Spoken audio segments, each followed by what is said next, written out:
You know, a tissue is a group of cells that work together to carry out several functions in the organism, both in plant and animal.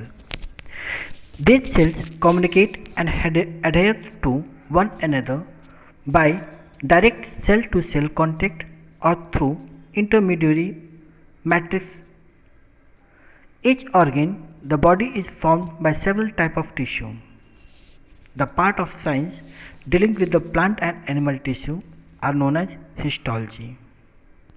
So, the tissue is a group of cells present in an organ to work a specific function, and the study of animal tissue or plant tissue both comes under the histology.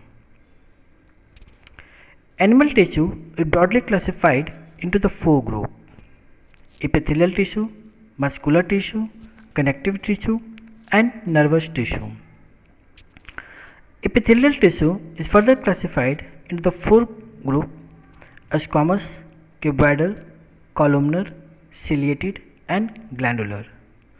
Muscular tissue is classified into striated muscles, non-striated muscles, and cardiac muscles. Connective tissue is divided into areolo-connective tissue, dense connective tissue, adipose connective tissue, skeletal connective tissue, and fluid connective tissue. Again, your dense connective tissue is of two types: tendon and ligament. Similarly, your cartilage is of three types: hyaline cartilage, fibrous cartilage, and calcified cartilage. Your fluid connective tissue is of two types: blood and lymph. Epithelial tissue is mainly works as a covering and protective. Connective tissue mainly involved in binding and providing support to the body. Muscular tissue is a contractile tissue which helps in the movement of body.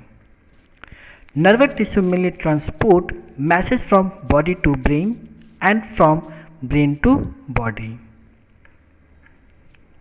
Now let's start with the epithelial tissue. Epithelial tissue is present at the lining of body surface or cavity, and it also forms your gland. Epithelial tissue is protective in nature, so it protects the organ from any injury, like your skin, like your lining of your blood vessels, your urinary bladder. All these are covered by your epithelial tissue. Epithelial tissue is again of three types: squamous, cuboidal, or columnar. The epithelial consists of one cell called simple epithelium, and a stratified epithelium has more than one layer. The combination of cell shape and number of the layer is used to classify epithelial tissue. Right? The cell shape in a stratified epithelium can vary, but the shape of the cell at the apical surface determines the name. Right? Now, this is your simple epithelium and a stratified epithelium. You can see the simple epithelium is made up of one layer, but see in the stratified epithelium, it is of multi-layer. Now let's come to the squamous epithelium. Squamous epithelium is present in your blood vessels, mainly arteries, veins, and nerve slides. A simple squamous epithelium comprises the inner lining of blood vessels, where it provides a smooth surface that reduces the friction as blood travels through the vessel. You know that in blood vessels the blood flows, so a smoothness of the epithelium, a smoothness of the capillaries or veins or artery minimize the friction. The blood vessels slide show a cross section of an artery and vein. Right? Now, See in the lung slide. In lung slide, you are able to see the simple squamous epithelium. Alveolus is present over there, and you know that alveolus is a place where the oxygen gets diffused to the blood, right? Now come to the simple cuboidal epithelium. This simple cuboidal epithelium is present in your kidney. In this figure is the slide of kidney. So you can see the cell is of cube-like structure. Cell have a cube-like structure. Cubical shape is present. That's why its name is cuboidal epithelium. Right? These cells are active in absorption and secretion of various substances. Fine. So the shape of the epithelium cells are centrally located nucleus. Means in these cells the nucleus is centrally located. Now come to the next slide. Simple columnar epithelium is present in your duodenum and a small intestine. The intestinal lining is a simple columnar epithelium. The primary function of this cell is absorption of nutrition. You know that whatever the food you eat, that food get absorbed by your body through the small intestine, and simple columnar epithelium is present in the lining of small intestine through which the nutrients get absorbed by your body. So the primary function of your simple columnar epithelium is absorption and of nutrition, right? The shape is oval, right?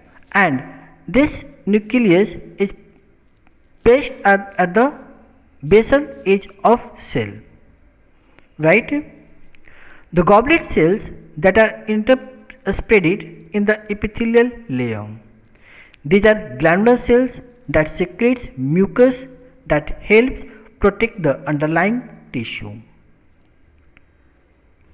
Now come to the next one, that is ciliated epithelium. Ciliated epithelium lines the human respiratory tract from the posterior third of the nose to the bronchioles. In human, cilia are present in the parenchymal sinus and eustachian tube.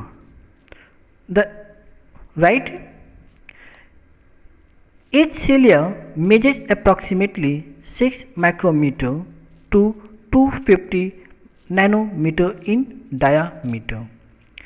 This cilia helps in the passage of airs.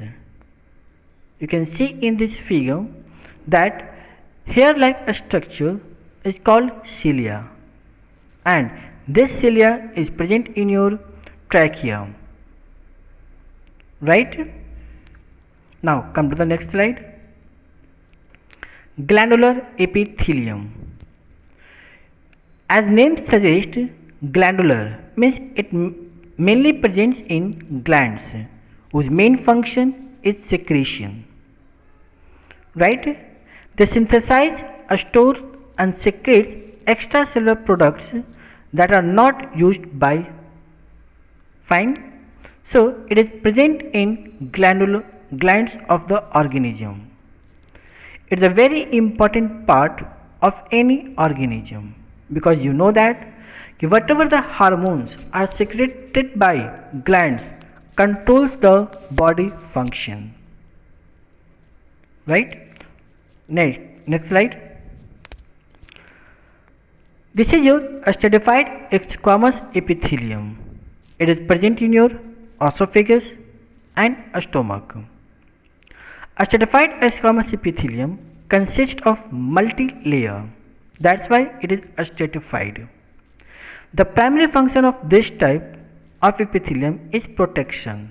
Being a multi-layer, it is protective in nature. Areas subject to abrasion like mouth, esophagus and skin have a stratified epithelium. Cells at the apical surface can be scraped away by the layered nature of the epithelium, ensure that the underlying tissue are protected. So the main function of your stratified squamous epithelium is protection. It provides the protection to the inner cells. Now come to the connective tissue. In the starting of this video, I have already explained the main function of connective tissue is binding and providing support to the body. Right? In this tissue, extracellular matrix is present, and that extracellular matrix in non-living. Right? This is non-living materials which are formed of protein fibers and other substances. The protein fiber are composed of collagen fiber or elastin fiber. Right? It contains interstitial fluid and large polysaccharides molecules which provide them elasticity and also provide them a strength, due to which they provide support to the body. This connective tissue are of three types. One, connective tissue proper. Second, supportive connective tissue. And third, fluid connective tissue. Your connective tissue proper is of three types: areolar connective tissue, adipose connective tissue, and fibrous connective tissue. Your supportive connective tissue is of two types: cartilage and bone. Your fluid connective tissue is of two types: blood and lymph. So let's start one by one. Areolar connective tissue. Areolar tissue are a type of loose connective tissue. They help in holding the organs in place and attach the epithelial tissue to the underlying tissue. Right. All the cells obtain their nutrients from this tissue and they release their waste into the areolar connective tissue. The type of tissue that are found in the skin that bind the outer layer of the skin to muscles. Fine. They are also found in or around mucous membrane, around the blood vessels, nerves and organ of the body. Adipose connective tissue. Adipose connective tissue is mainly involved in the storage of fat. It is present in under the skin, around the kidney and eyeballs. Next, fibrous connective tissue. Fibrous connective tissue is made up of elongated cell, and this elongated cells is called fiber. The fibers are strong and bundled together by areolar tissue. They form tendon which connect muscles to bone and ligament which connects bone to bone. So ligaments are responsible for the bone-bone connection and tendon is responsible for the muscle to bone connection. Come to the next slide. Supportive connective tissue. Supportive connective tissue is of two types: cartilage and bone, and both have a different function. Cartilage is tough and semi-transparent, elastic and flexible in nature. This connective tissue consists of cartilage cells scattered through the glycoprotein material that is strengthened by collagen fiber. Means collagen fiber is present in your cartilage which provides them a strength. There is no blood vessels and nervous cells are present in your cartilage. Right? which are found in joints, rib cage, ears, nose, throat, and between the vertebral disc. Next, bone. Bone is the tissue consists of cell embedded in abundant hard intercellular material. Bones provide a structure to the organism. The main principal component of bone is your collagen and calcium phosphate. Fine. It also different from your chitin, enamel and cells. Bone tissue made up of individual bone of the human skeleton system and the skeleton of the other vertebrates. The living cell of bone is called osteoblast. Now come to the next slide. Fluid connective tissue. Fluid connective tissue is of two types. One is your blood and second is your lymph.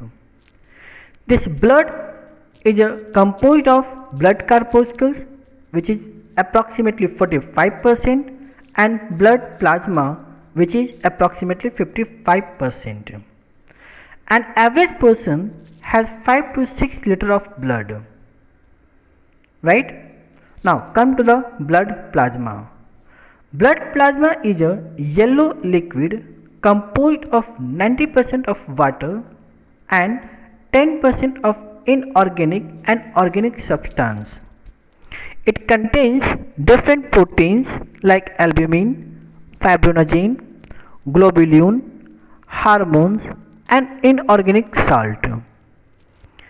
The blood cells are of three types: erythrocytes, leukocytes and thrombocytes. Erythrocytes are RBC, which mainly involves in the transportation of oxygen. Leukocytes, that is WBC, which is mainly involved in the protection. Next, thrombocytes, which is also called blood platelets. The blood platelets mainly involved in the coagulation of blood. Next is your lymph. Lymph is a simpler in composition to blood plasma, except that it lacks red blood cells, platelets, plasma proteins, which is required for the clotting, and the other macromolecules found in the blood. It flows through lymphatic vessels and it helps in immunity. Means this lymph provide immunity to your body. Now come to the next slide. Now let's start muscles. What is muscles? Muscles is a soft tissue found in most animals.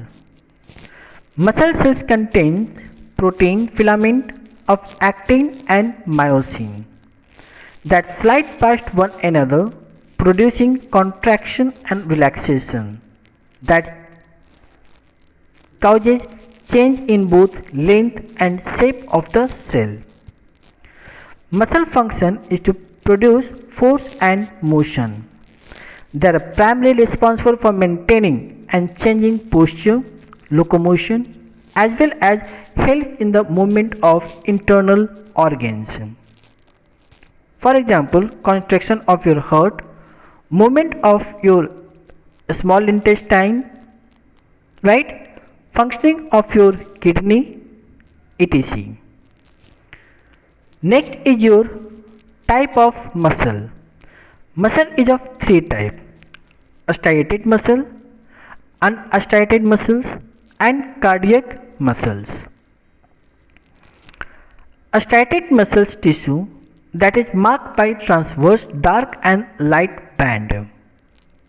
It is made up of elongated, usually multinucleated fibers, and includes skeletal muscles, cardiac muscles, and most muscles of arthropods. Right? Striated muscles are voluntary muscles, muscles that we can move when we want them to move.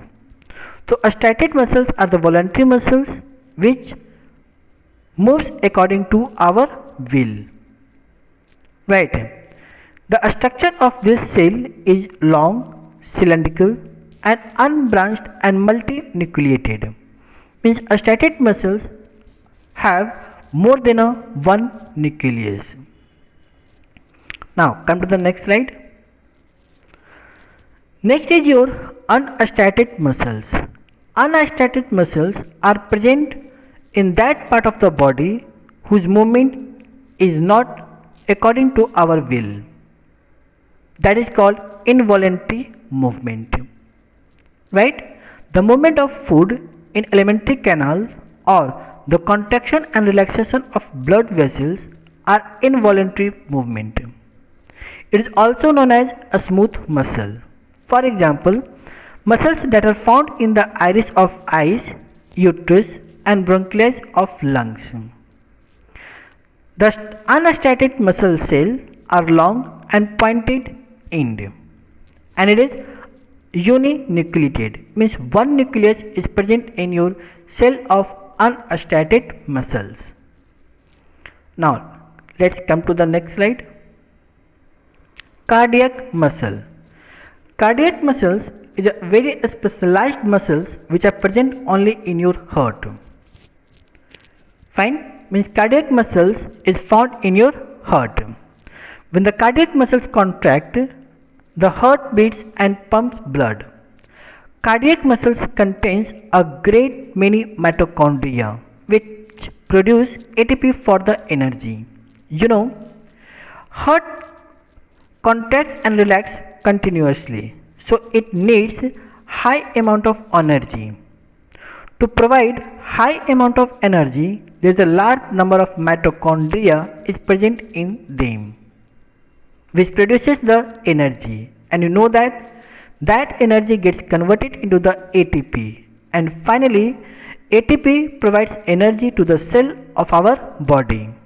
So the number of mitochondria in our cardiac tissues is very high. This helps heart resist fatigue. Contraction of cardiac muscles are involuntary like those of a smooth muscle. Cardiac muscles like a skeletal muscle is arranged in bundle, so it appears striated or striped. Fine. Now let's come to the next slide. Next one is your nervous tissue. Nervous tissue is found in brain, spinal cord and nerve. It is responsible for coordinating and controlling many body activity. It stimulates muscle contraction, creates an awareness of the environment and play a major role in emotion and memory and reasoning. Right. So this nervous tissue mainly controls the functioning of your body. It carries the message from brain to the body and from body to the brain. This nervous tissue is made up of three parts. It has three distinct parts. One is called cyton, second is called dendron and third is called axon. Cyton body have the large nucleus, right? So this nervous tissue play a very important role in controlling our body. So this is all about the tissue present in the human body and their functioning. Thank you.